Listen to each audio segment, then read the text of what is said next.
conseguiriam vir, né? Uhum. Então, podemos lá. Então, essas são as rodas de leituras virtuais, um livro que rola, da Biblioteca do SEAT. Temos feito essas rodas a cada 2 semanas. Hoje, dia 22 de outubro, vamos falar de Raízes do Brasil, com o livro Ideias para Adiar o Fim do Mundo, do Ailton Krenak, da editora Companhia das Letras. E estamos recebendo a Edith Lacerda, que também trabalha na nossa biblioteca, para compartilhar com a gente, né, para contribuir com a leitura que ela fez desse livro. Aí, para matar as saudades, a nossa biblioteca fechadinha, arrumadinha, né? Olha, que linda! Só para a gente ficar bem dentro de casa, abraçar isso. essa biblioteca com os olhos. Olha, hoje... boa tarde. Boa tarde. É um prazer Obrigada estar por ter vindo, Edith. Nada, nada. Estamos aqui para contar sobre esse livro que foi lançado em 2019 e releio, vou lá para gente. Aí a capa do livro, uma foto do Ailton Krenak, uma biografia, né? Ele é do Vale do Rio Doce, de Minas Gerais, de 1953. Além de escritor, ele é roteirista, um pensador indígena, porta-voz da cultura do povo Krenak. Ele integra essa comunidade dos Krenaks. E aos 17 anos, ele foi com os parentes dele para o estado do Paraná.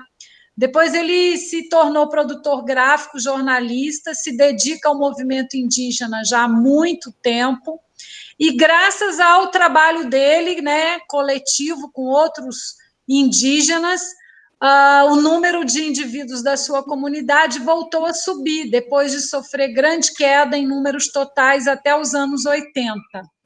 E fecharam o século XX com 150 indivíduos.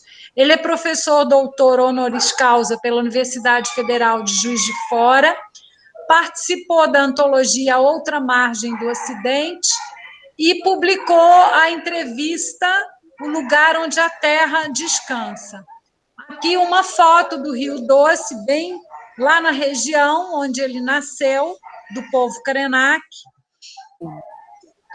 Esse livro é uma parábola sobre os tempos atuais, né? Que fala muito dessa região do Vale do Rio Doce, mas também poderia estar falando de outra região brasileira. Ele critica a ideia da humanidade como algo separado da natureza. Nas palavras dele, uma humanidade que não reconhece que aquele rio que está em coma é também o nosso avô. Ele chama o rio de avô. E essa premissa estaria na origem do desastre socioambiental da nossa era, o chamado antropoceno. Daí que a resistência indígena se dê pela não aceitação da ideia de que somos todos iguais. Somente o reconhecimento da diversidade e a recusa da ideia do humano como superior aos demais seres podem ressignificar nossas existências e refrear a nossa marcha incessata em direção ao abismo. Mais uma foto dessa região do Rio Doce, do povo Krenak. E aqui agora um trechinho dele. Nosso tempo é especialista em produzir ausências, do sentido de viver em sociedade, do próprio sentido da experiência da vida. Isso gera uma intolerância muito grande com relação a quem ainda é capaz de experimentar o prazer de estar vivo, de dançar e cantar. E está cheio de pequenas constelações de gente espalhada pelo mundo que dança, canta, faz chover. Minha provocação sobre adiar o fim do mundo é exatamente sempre poder contar mais uma história. Na medida em que você conta mais uma história, você está adiando esse fim do mundo, né? Ele fez um discurso que ficou inesquecível na Assembleia Constituinte de 1986. Na época, ele pintou o rosto de preto com a tinta do genipapo para protestar contra o retrocesso na luta pelos direitos indígenas. E esse livro é uma adaptação das conferências e de uma entrevista realizadas em Portugal entre 2017 e 2019. Edith, você prefere esses trechos aqui ou você quer começar com o trecho que você selecionou?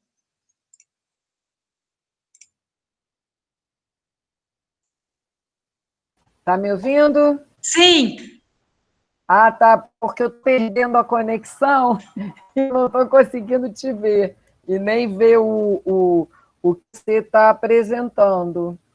Então, vou tentar ver se eu consigo melhorar aqui a conexão, porque eu não estou conseguindo enxergar o que você está apresentando. Eu posso te falar a página também, se você preferir. A gente compartilha com a Manuela e fala a página, pode ser?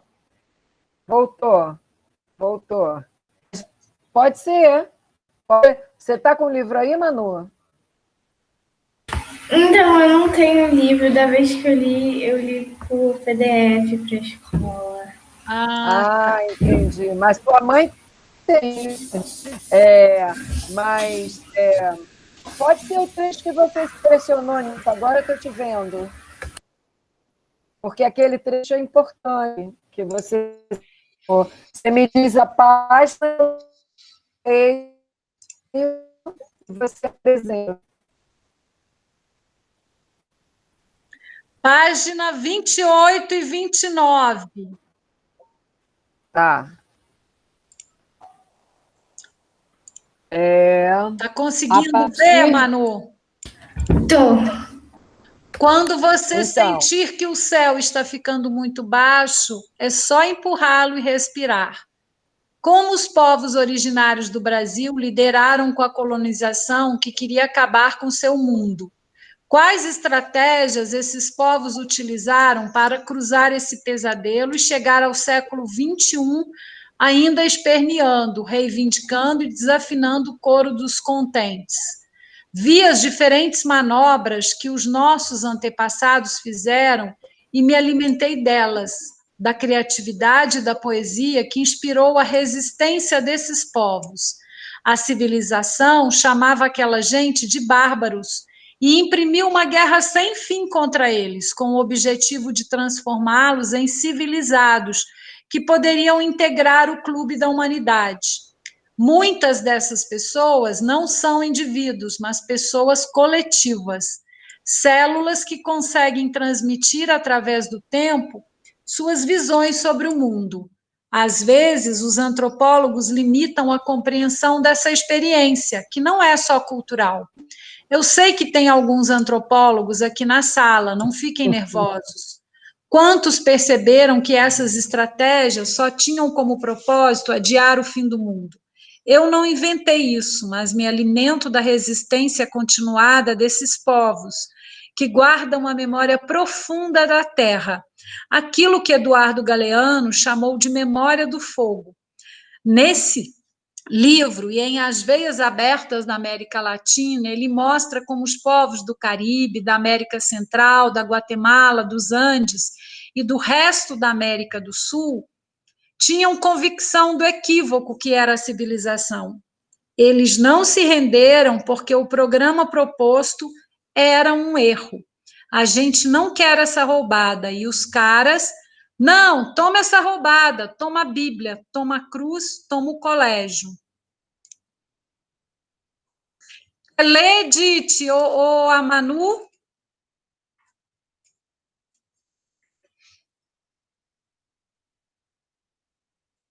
Manuela, quer ler? Quer ler, Manu? Quero sim esse parágrafo, porque nos causa desconforto. Isso. Okay. Isso. Por que nos causa desconforto a sensação de estar caindo? A gente não fez outra coisa nos últimos tempos, senão despencar. Cair. Então, por que estamos grilados agora com a queda? Vamos aproveitar toda a nossa capacidade crítica e criativa para construir paraquedas coloridos. Vamos pensar no espaço não como um lugar confinado, mas como os cosmos onde a gente pode despencar em paraquedas coloridos. há centenas de narrativas de povos que estão vivos, contam histórias, cantam, viajam, conversam e nos ensinam mais do que aprendemos nessa humanidade. Nós não somos as únicas pessoas interessantes no mundo, somos parte do todo. Isso talvez tire um pouco da vaidade dessa humanidade que nós pensamos ser, além de diminuir a falta de reverência que temos o tempo todo com as outras companhias que fazem essa viagem cósmica com a gente. Em 2018, quando estávamos na iminência de ser assaltados por uma situação nova no Brasil, me perguntaram como os índios vão fazer diante disso tudo. Eu falei, tem 500 anos que os índios estão resistindo. Eu estou preocupada com os brancos. Como que vão fazer para escapar dessa? A gente resistiu expandindo a nossa subjetividade, não aceitando essa ideia de que nós somos todos iguais. Ainda existem aproximadamente 250 etnias que querem ser diferentes uma das outras no Brasil, que falam mais de 150 línguas e dialetos. Edith, quer interromper para a gente comentar um pouquinho? Vamos comentar um pouco, que eu acho que essa fala dele provocativa de dizer vocês estão preocupados com a gente está aqui resistindo, a gente resistiu a uma invasão no nosso território, então ele fala muito dessa prepotência da sociedade hegemônica não indígena, dos chamados brancos, né? Que são os não indígenas, que se acham senhores de tudo, da tecnologia, sabem de tudo que é importante, e ele mostra o quanto é preciso ouvir esses povos originários e o que eles têm a dizer quanto a resistir, porque eles resistem há tanto tempo. A gente sabe que muitos povos indígenas desapareceram, muitas línguas desapareceram, há povos que não falam mais a sua língua materna,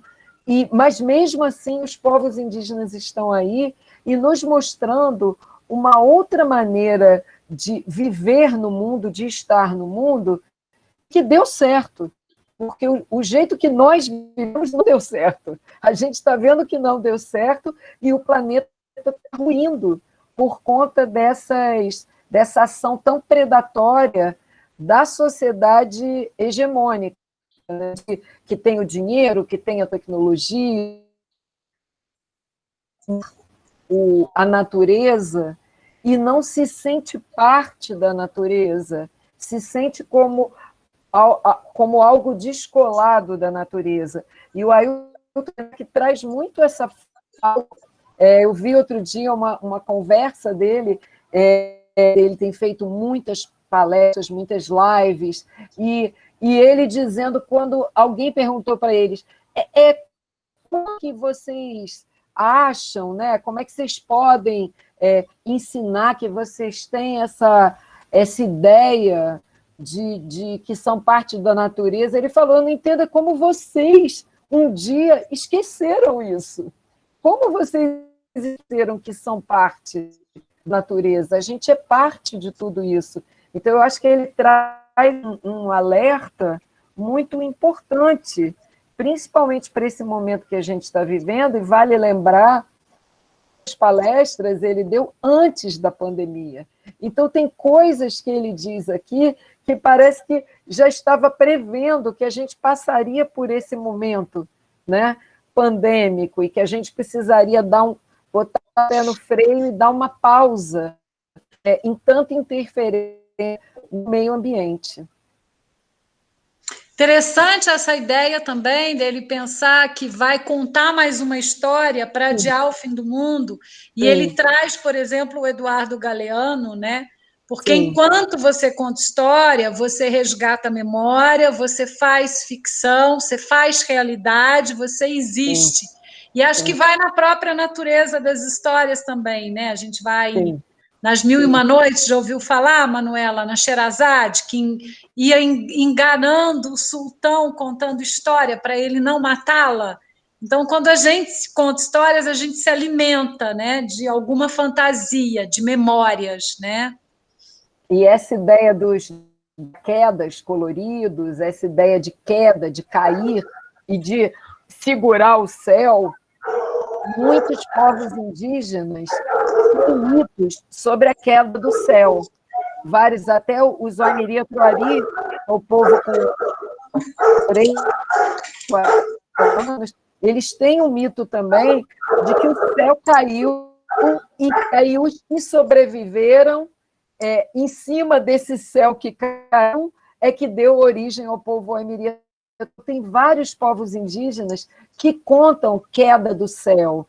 Então, por isso Yanomami, né? O povo Yanomami, do Davi Copenaua. O nome do livro do Davi Copenaua é A Queda do Céu, né? Sim. Então, é recorrente esse mito em indígenas. Então, ele usa essa ideia. Espera aí, mas se o céu vai cair, a gente pode suspender esse céu um pouquinho, né? Ou se a gente vai cair, que a gente saiba cair, com paraquedas coloridos, né? Poesia dessa queda, entendendo essa queda, e que isso seja um aprendizado e não um susto, mas que a gente possa aproveitar essas quedas para repensar a maneira que a sociedade hoje em dia lida com a natureza. Outros trechos que você também selecionou, mas tem um aqui que eu também selecionei, que fala de como a nossa sociedade vê a natureza como recursos a serem explorados, né? Vê como recursos. E os povos originários veem a natureza como parentes, o rio como a montanha como avó. Então, a relação é totalmente outra, né? Você, como faz parte, se sente pertencente, você protege e se sente protegido. Tem até uma parte do livro que eu não agora, que conta de acho que no Canadá, alguém que quer falar com uma indígena e ela está parada, olhando para uma rocha. A pessoa diz, o que ela está fazendo? Fala, conversando. Como assim conversando? Ela falou, mas sim, essa rocha é mãe dela, é a avó. Então, é a ligação de afeto, de amor à natureza, de você fazendo parte, faz ter uma outra postura, né? É impensável a postura predatória que é para se explorar ao máximo. Eu tenho um textinho aqui do livro, que eu vou na página 48, e ele fala da origem do nome Krenak, que é o nome do povo. O nome Krenak é constituído de 2 termos. Primeira partícula, significa cabeça. A outra fica terra. Krenak é a herança que recebemos dos nossos antepassados, das nossas memórias de origem, que nos identifica como cabeça da terra. Uma humanidade que não consegue se conceber sem essa conexão, sem essa profunda comunhão com a terra. Não a terra como um sítio, mas como esse lugar que todos compartilhamos e do qual nós, os Krenak, nos sentimos cada vez mais desligados desse lugar que para nós sempre foi sagrado. Que percebemos que nossos vizinhos têm quase vergonha de admitir que pode ser visto assim. Quando nós falamos que o nosso rio é sagrado, as pessoas dizem, isso é algum folclore deles. Quando dizemos que a montanha está mostrando que vai chover e que esse dia vai ser um dia próspero, um dia bom, eles dizem, não, uma montanha não fala nada. Quando despersonalizamos o rio, a montanha, quando tiramos deles os sentidos, considerando que isso é atributo exclusivo dos humanos, nós liberamos esses lugares para que se tornem resíduos da atividade industrial e extrativista. Do nosso divórcio, das integrações e interações com a nossa mãe, a terra, resulta que ela está nos deixando órfãos, não só aos que, em diferente graduação, chamados de índios, indígenas ou povos indígenas, mas a todos. E aí é um alerta que ele faz para isso, né? Quando você diz, eu não faço parte desse rio, então eu posso explorar. E a gente percebe que e isso ele falou antes desse período de isolamento social, que o que se tem notado muito é que em vários lugares do mundo a poluição melhorou, com menos carros na rua, menos indústrias funcionando durante um tempo. É um vírus que não mata nenhum animal, só o ser humano. Então, os pássaros podem interagir livremente. Tá, a Manu tem que ir, que a Manu tem aula. Tchau, gente. Tchau, Manu. Daqui 2 semanas tem outro. Se você puder, venha. Vou participar. Dia 5 de novembro. 4 Vai horas? ser Aladinha, a Lâmpada Maravilhosa. Ok, tchau. Tchau. Tchau. Mas a gente pode só finalizar para quem vai assistir, né? Tá sem o microfone fechado, Ninfa. Vamos sim finalizar. Pode terminar e a gente finaliza. Esse pensamento de que durante a pandemia, quando as indústrias todas pararam, quando tudo parou, o ar melhorou, os animais se aproximaram mais das cidades, os pássaros. Eu vejo isso, a quantidade de pássaros que passaram a vir na minha janela, que não vinham assim. Então, a gente percebe, e é sempre aquela postura, a gente não pode parar a indústria, não pode... Aí, quando teve que parar, é como se fosse um sinal do planeta, olha só, se não parar, vai acabar, né?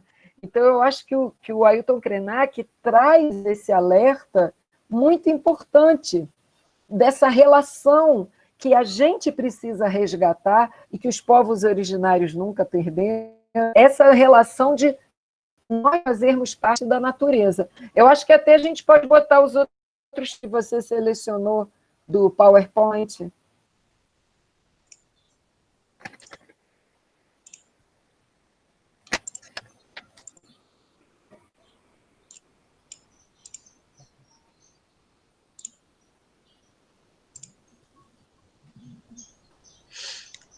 Aqui tem cantar, dançar e viver a experiência mágica de suspender o céu é comum em muitas tradições. Isso que você falou, né, Edith? Suspender o céu é ampliar o nosso horizonte, não um horizonte prospectivo, mas existencial. É enriquecer as nossas subjetividades, que é a matéria que este tempo que nós vivemos quer consumir. Se existe uma ânsia por consumir a natureza, existe também uma por consumir subjetividades, as nossas subjetividades. Então, vamos vivê-la com a liberdade que formos capazes de inventar, não botar ela no mercado. Já que a natureza está sendo assaltada de uma maneira tão indefensável, vamos, pelo menos, ser capazes de manter nossas subjetividades, nossas visões, nossas poéticas sobre a existência. Definitivamente não somos iguais, e é maravilhoso saber que cada um de nós que está aqui é diferente do outro como constelações. O fato de podermos compartilhar esse espaço, de estarmos juntos viajando, não significa que somos iguais, significa exatamente que somos capazes de atrair uns aos outros pelas nossas diferenças, que deveriam guiar o nosso roteiro de vida. Ter diversidade, não isso de uma humanidade com o mesmo protocolo, porque isso até agora foi só uma maneira de homogeneizar e tirar nossa alegria de estar vivos. Ele traz essa importância da diversidade, do respeito a outros olhares para a natureza e não ter aquela visão única que você homogeneiza, e aí, com isso, você não respeita, você passa por cima, você agride, enfim. O que aprendi ao longo dessas décadas é que todos precisam despertar, porque se durante um tempo éramos nós, os povos indígenas, que estávamos ameaçados de ruptura ou da extinção dos sentidos das nossas vidas, hoje estamos todos diante da iminência de a Terra não suportar a nossa demanda. Como disse o pajé Yanomami Davi Copenaua, O mundo acredita que tudo é mercadoria, a ponto de projetar nela tudo que somos capazes de experimentar. A experiência das pessoas em diferentes lugares do mundo se projeta na mercadoria, significando que ela é tudo que está fora de nós. Essa tragédia que agora atinge a todos é adiada em alguns lugares, em algumas situações regionais, nas quais a política, o poder político, a escolha política, compõe espaços de segurança temporária em que as comunidades, mesmo quando já esvaziadas do verdadeiro sentido do compartilhamento de espaços, ainda são, digamos, protegidas por um aparato que depende cada vez mais da exaustão das florestas, dos rios, das montanhas, nos colocando num dilema em que parece que a única possibilidade para que comunidades humanas continuem a existir é à custa da exaustão de todas as outras partes da vida. E aí o grande equívoco, né? Aí o grande equívoco, que você sabe que assim o planeta não sobrevive, não sobreviverá. Então, você exaurir a Terra até ela não suportar mais e entrar em colapso.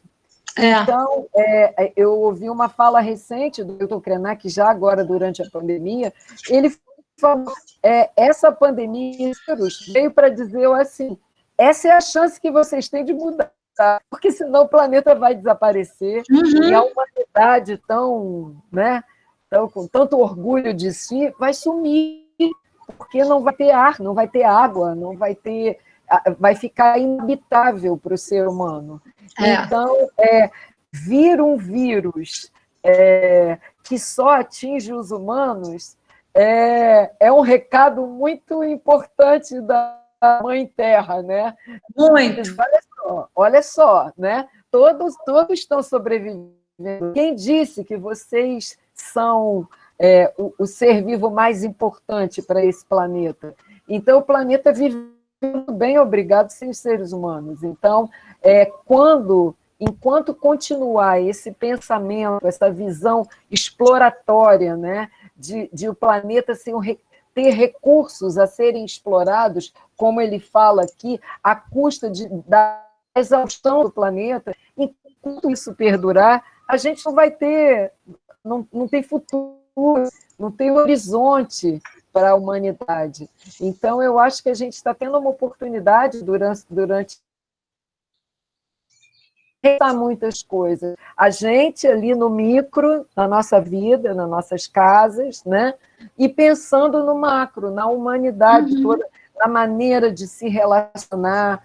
A gente pensando muito, uma coisa bem prosaica, quantas vezes a gente sai para o trabalho e não repara uma árvore que está todo dia e que floresceu, né?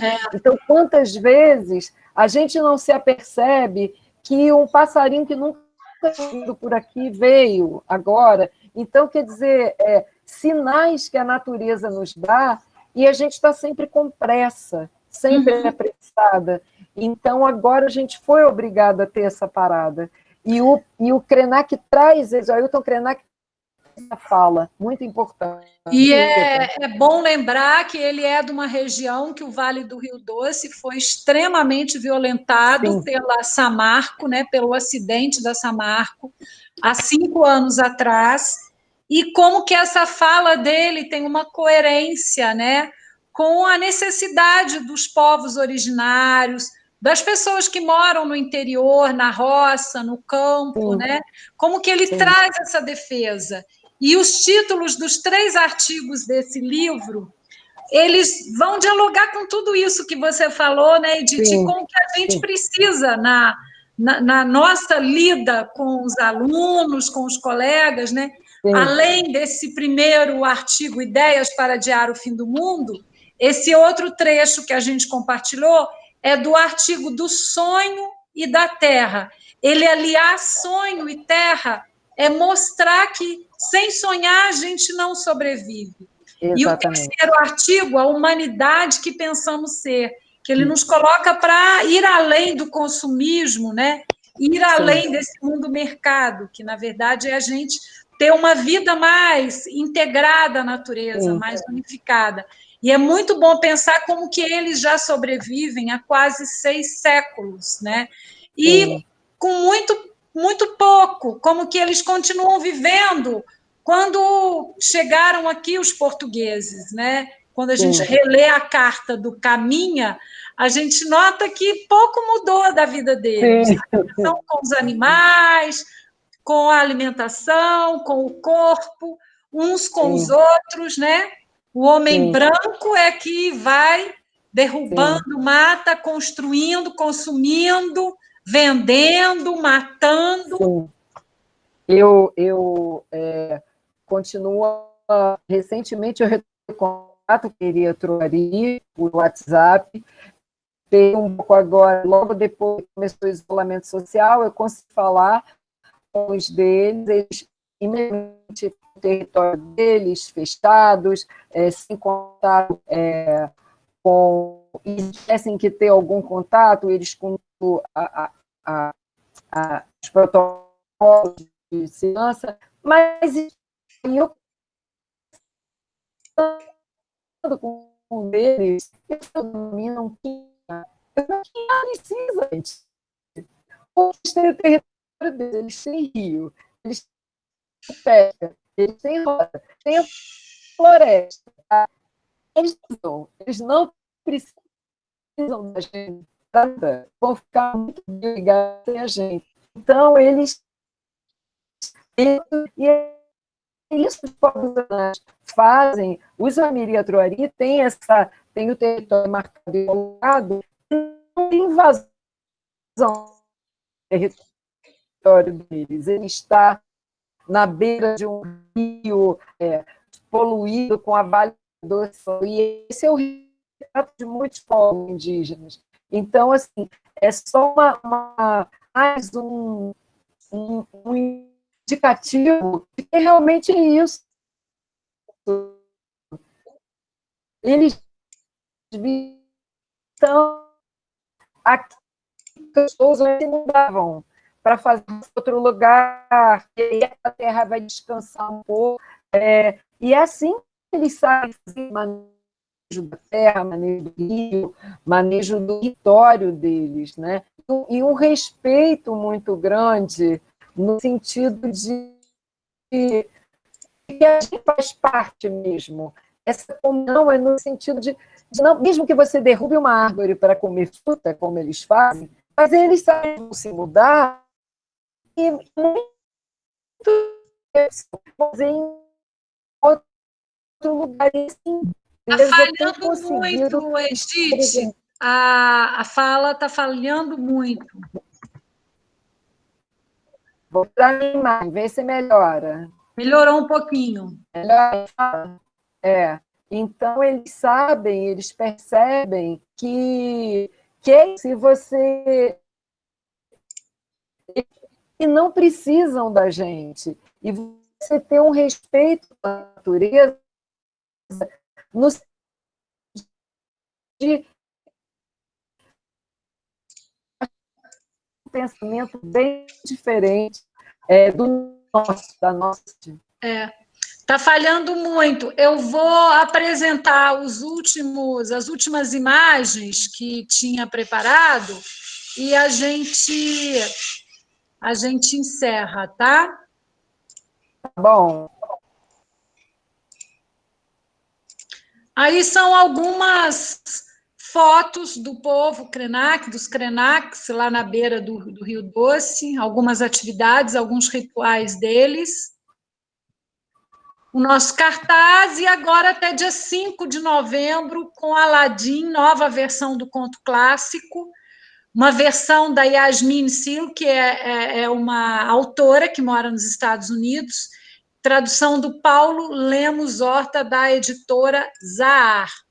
Então, agora, dia 5 de novembro, estaremos aqui novamente. Muito obrigada, Edith, por ter vindo, ter participado. Você que está sempre na biblioteca lá também, que também é da biblioteca do Fundamental 1 e da Educação Infantil. Muito bom a gente oferecer essas rodas de leitura e que venham mais alunos, né? Isso, muito bom. Obrigada, viu? Pode encerrar a gravação.